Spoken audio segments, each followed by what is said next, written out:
So the next presentation is David Fike from Washington University, St. Louis.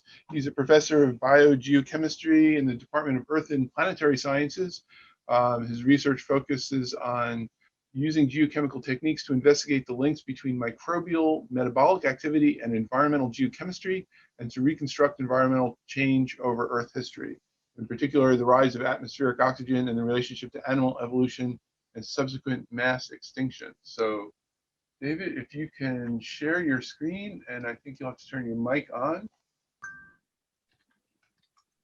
Great. All right. So it's a real pleasure to be able to talk to you guys today about some of the research that I'm around synchrotron-based techniques. I am primarily a low-temperature geochemist and a geobiologist, but I'm in this section of the because the work that I do is really about looking at the sort of petrographic context of geochemical signatures. And today we're going to specifically focus in on the sulfur cycle and the various sulfur phases that are preserved in marine carbonates, both modern and ancient. David, your sound so I is wanted to give just a quick overview of the sulfur cycle. I'm sorry, David, your sound is a little bit, the audio is a little bit soft. Can you be a little closer to the mic? All right, is this any better? I think so. Okay, well, I will do my best. Okay. So I wanted to give a quick overview of the geological sulfur cycle. The dominant reservoir of sulfur on the Earth's surface today is in the seawater, marine sulfate. Sulfur enters into that system through a combination of riverine input, metamorphic and volcanic degassing, and contributions from mid-ocean ridges. Sulfur leaves the system primarily through evaporite and carbonate minerals that precipitate out of seawater, as well as the formation of pyrite and other reduced sulfides from seawater. And today we're going to focus primarily on this carbonate sink, looking at the sulfate that is incorporated into carbonate minerals as carbonate-associated sulfate. And here the sulfate ion is substituting into the carbonate crystal lattice. And the reason that this proxy for understanding sulfur is so important is because carbonate minerals are ubiquitous across Earth's surface environment. They form in a variety of different marine conditions, shallow water and deep water, and have been forming throughout most of Earth history. So looking at sulfate within carbonates is a really great way to understand both the spatial and the temporal variations of sulfur cycling over Earth's history. And in particular, the thing that I'm most interested in is looking at the isotopic composition, the stable isotopic composition of the sulfate that gets preserved in these carbonates. And this is a plot of the long-term evolution of sulfur isotopes over Earth history. Time is on the x-axis there, going from 4 billion years ago to the present. Sulfur isotopes are on the vertical axis. And the data points in red are sulfate, and in blue correspond to pyrite.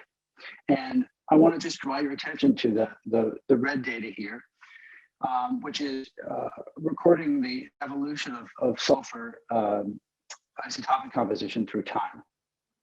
And you'll notice that it's fairly behaved in the Phanerozoic, the last sort of 500 million years or so, but gets a lot noisier as you go back deeper into Earth history.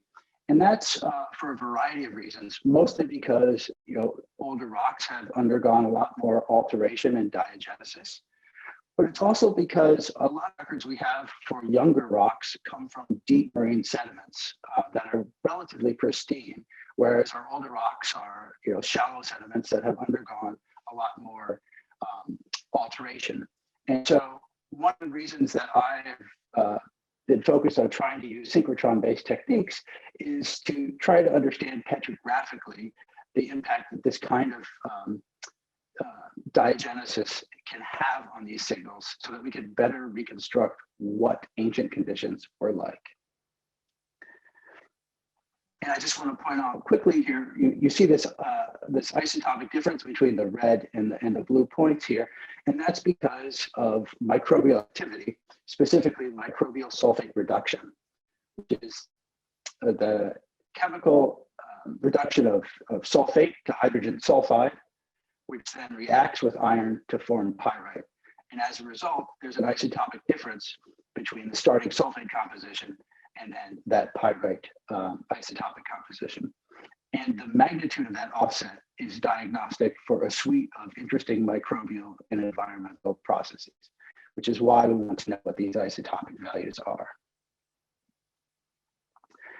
And I just want to show a quick example of what one of these stratigraphic records would look like that would go into that previous compilation. So here's an example from the Cambrian, really beautiful work by Ben Gill, looking at isotopic variations, carbon isotopes on the left, carbonate-associated sulfur isotopes in the center, and pyrite isotopes on the right, and how these change stratigraphically through a particular section.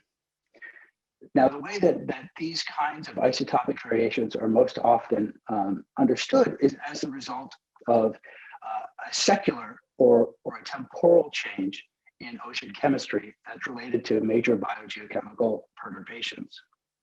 However, I think it's really important that we consider other kinds of explanations, such as a possible variation in depositional facies, or also a change in diagenetic alteration. And the kinds of petrographic techniques that we can get at synchrotrons really allow us to evaluate these in a unique and powerful way. Why do I think that these explanations may be important? It's because sedimentary carbonates are really quite complicated. You know, they can be made up of grains like ooids and fossils that have various stages of cement that early on. You can undergo processes like micritization, dissolution, secondary and later stage precipitation. And then traditionally what geochemists do is they crush up these rocks and dissolve them in a beaker, and they're integrating and averaging over all that variability. Here's just one example of a fossiliferous grainstone from the late Ordovician Hernantian glaciation, and you can see it's quite complex. You've got a range of rugose corals and brachiopods and bryozoans in multiple stages of cement. And normally this would all get sort of added out. And we started to understand the dangers of that, as shown in this plot here, which is a beautiful study by Ted Pritt. Each of these horizontal lines represents one single bulk sample, like that picture I just showed you. And he's gone in and analyzed the isotopic composition of different phases, where those individual phases are shown in the legend. You have micrite, you have bryozoans, you have brachiopods, and you can see there's this huge range in isotopic composition of these various components. This variability is inconsistent with the idea that these samples reflect marine seawater, which should have one single isotopic composition. And the reason that this variability exists is because, again, carbonates are forming in different environments. You've got pelagic carbonates forming in the seawater, you've got carbonates forming in reefs and along the seafloor, and then you have carbonates that are forming in the sediments, whether it's cements or from fauna that are living in there. And this latter component of sediment-based formation is really important because this is where you have sulfate reduction occurring. And what this does is it draws down the sulfate in pore waters as hydrogen sulfide is created, as you see on the left. And on the right, you get an isotopic distillation that's happening because of this biological fractionation during sulfate reduction. And that means that any carbonates that form in these environments are experiencing altered chemistry that's not representative of the overlying seawater. And that takes us to using synchrotron-based techniques at APS and other facilities. And specifically, we're looking at sulfur X-ray absorption spectroscopy, trying to look at the differences of redox state between pyrite down in red in the reduced sulfide phase, or gypsum up on the right at the oxidized sulfate end member. And using these different energies to really tease apart the speciation of various sulfur phases within these kinds of samples. So just as an example here, we've got a sample of a pyrite where you see the sulfide peak, an example of a carbonate where the only sample, the only sulfur component you see is a sulfate, and then a spectrum of a carbonate that has both sulfate and finely disseminated pyrites within it, shown here in green. And so we can use this approach to map out the various sulfur-bearing components that are present in these kinds of samples. And we can normalize these all to something above the sulfur K edge. So here's just one quick example looking at a modern day brachiopod shell. So there's a cross section shown here, and we're going to zoom in on this red box area here. And there you can see in an optical and SEM images of the carbonates that make up the skeleton here. And what we're going to do is then look at maps of both the sulfide and the sulfate end members. And that's what's shown here. On the we have the sulfide. You can see that there is a little bit of sulfide concentrated in the hinge in the upper top, and then in this fine line that goes throughout the shell. And that's sulfide in the form of organic sulfur from proteins that are present throughout the shell. If we look instead at the sulfate below it, you can see that there is a sulfate that is present throughout the carbonate skeleton itself, on top of which you have a really strong concentration along that hinge lining area, along the edge of the shell, and then in these bands throughout the shell. This is really interesting because we expect inorganic sulfate to just be incorporated into the carbonate matrix just as a result of typical precipitation. But the concentrations in these laminae are the result of active biogenic control of the carbonate skeleton within the brachiopod. And you see organic sulfates that help the organism template out the skeleton there. And so this kind of approach allows both insights into sort of biomineralization of how these organisms are producing their skeletons. In another modern example, this is an example of a carbonate from a methane seep that forms as methane is coming up from the deep and getting oxidized. And in the bottom right here, where that white rim is a layer of aragonite that forms. And on top of that, you see there are 4 separate images that are all done at the sulfate energy. And what we're doing here is mapping the variability of sulfate within laminated aragonite as it's growing up. And these 4 different areas are laterally around this grain as this carbonate is radially. And hopefully what you can see here is that there's a lot of variability vertically as these carbonates are growing, but laterally there's a fair amount of reproducibility. And so this tells us that as this aragonite crust is growing, it's doing a very good job of recording the geochemistry that's present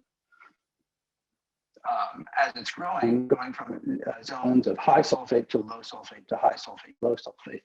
And the reason that's important is because the changes in sulfate in these kind of environments are modulated by methane flux, because that methane is then reacting with sulfate through a process called anaerobic oxidation of methane, which is the dominant regulator of sulfate concentrations in these pore waters. And so this kind of approach allows us to actually reconstruct past methane fluxes through these seep environments. And this oxidation step is really critical because this is the path that stops the methane coming up from the seafloor to getting into the ocean and into the overlying atmosphere. So for the first time, we really have a good way to visualize past changes of methane flux in these seep environments. So I want to take a step back and look at some older rocks. And these are Ordovician samples from that same location where I showed that grainstone picture earlier, where present had identified isotopic variability amongst the different phases. So this is a crinoid grainstone. So for those of you who aren't familiar, this is a crinoid here in the center. Looks kind of like a slightly oddly shaped saber. And you can see this, this vein of calcite that has come in at much later depositionally. We can analyze these for their abundance of sulfide, shown here. And what you see are these hot spots are individual pyrites that are present within these samples, as well as sulfate. And hopefully what you can see here are there are these bright shells that have high sulfate concentrations. And then, for example, the late stage cement that is filling that crack has a very low sulfate concentration, which is forming much later in diagenesis after all of the pore waters have been depleted of sulfate. Here's another example at a similar sample, but this time it's an oncoidal grainstone. These oncoids are these central dark grains, and we're going to zoom in here. Again, the oncoid is present here. We can look at a map of sulfide throughout this, and you see just slightly distributed pyrites. And then when we look at sulfate, we can see that the core of that oncoid, which is just present in the upper right-hand corner, is enriched in sulfate. And then there's layered variations in sulfate throughout that. Different fossil clasts throughout this have their own set sulfate abundance. And then I want to point out that there are multiple stages of carbonate cement that are present in these samples. And we have some high sulfate cements that are forming very early diagenetically, sort of in contact with sulfate-rich seawater. And then, of course, this ubiquitous low cement that's forming much later on after that sulfate has been depleted from pore water. And we can continue to look at two other sections where, again, we can combine the sulfate abundance shown here on the bottom left with other elemental data that we can get from the synchrotron, such as iron and silicon shown here. And we can put this information together to create a schematic paragenetic sequence for understanding deposition and alteration of these samples.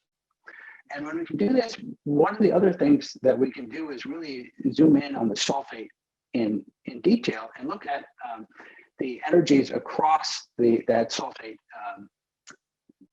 peak in detail. And we see that not all of these sulfates are really created equally. There's some sulfates, like the spectra shown here in blue, that have a strong tail to lower energies. This is diagnostic for an organosulfate component. And then the other two shown here in red and green are inorganic sulfates, but them has a slightly shifted energy. And this is consistent with what we think is happening when there's a change in the lattice spacing of that carbonate matrix, most likely associated with changing magnesium concentrations. And so we're able to actually use these synchrotron approaches to map not just where sulfate and sulfide is, but where different kinds of this sulfate are, and really tease apart inorganic and organic sulfate. So again, doing the same sort of thing, we can make more maps here of sulfate abundances, identifying really low cement that has very little sulfate in it, as well as enriched rims of sulfate that are diagnostic for different microbial processes. And again, we can create a sort of framework for understanding how these samples have undergone diagenesis after deposition. All right, and then I want to just quickly end with bringing it back to isotopes. One of the beauties of using synchrotron-based approaches is the ability to combine multiple modalities of analysis. And so we can do this kind of analysis with a synchrotron to identify the speciation and spatial distribution of sulfur during phases, take it back to our lab at Washington University and do SIMS analysis, secondary ion mass spectrometry, which allows us to get stable isotopic compositions within this petrographically constrained framework. This is just a picture of our image of our instrument here. And then going back to this image where we have our map of sulfate abundance created at the synchrotron, we can then go and identify key areas and make micron scale isotopic analyses. And that's shown here, where 1, 2, 3, 4, 5, 6 correspond to the different regions in this image. And we can actually start to link these different data sets and really understand the origin of the variability that is observed in these kinds of geological products. So with that, I just want to leave you with some moving thoughts. I have really been a convert to thinking about how synchrotron-based approaches can help us better understand biogeochemical cycling today and in the past. This allows us to better understand biogenic precipitation of carbonates and reconstruct depositional conditions in which those carbonates formed, as well as to sort of filter out data that exists in deep time to better reconstruct primary values that are really meaningful for environmental reconstructions. Thank you very much for your time. Great, thank you very much. It was a very nice presentation. There have been two questions already in the chat. The first from James Green asking, is your early Cambrian example as reduced pyrite and oxidized sulfite, as the reduced pyrite and oxidized sulfite both get much heavier, where might the lighter sulfur isotopes go? That's a great question. So the standard interpretation is one of mass balance, where sulfate is isotopically heavier than typical pyrite. So today, marine sulfate's around plus 20 per mil. Your average pyrites are around minus 20 per mil.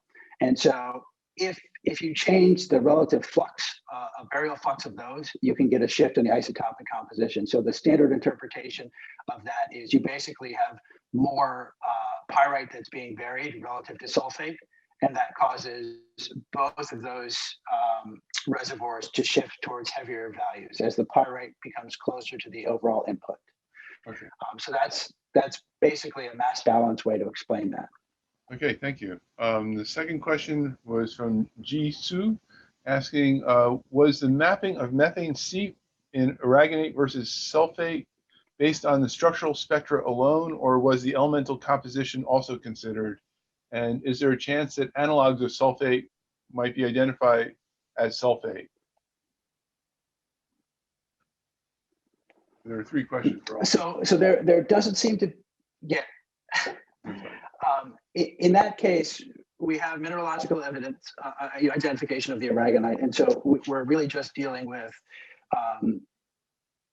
variations of sulfate within that aragonite. And again, that sulfate is present at a relatively minor component, anywhere from 100 to 1,000 or so ppm. I didn't have a chance to talk about it, but we also have calcite that are present in those samples as well. And so we can look at comparisons of sulfate between the calcite and the aragonite, and that can tell us something more about the processes by which these are forming.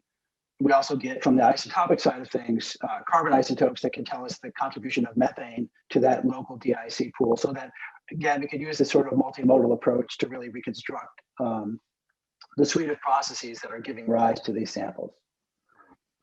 Okay, thank you very much. Yeah, I think that the whole multimodal approach is going to be extremely powerful in the coming years. So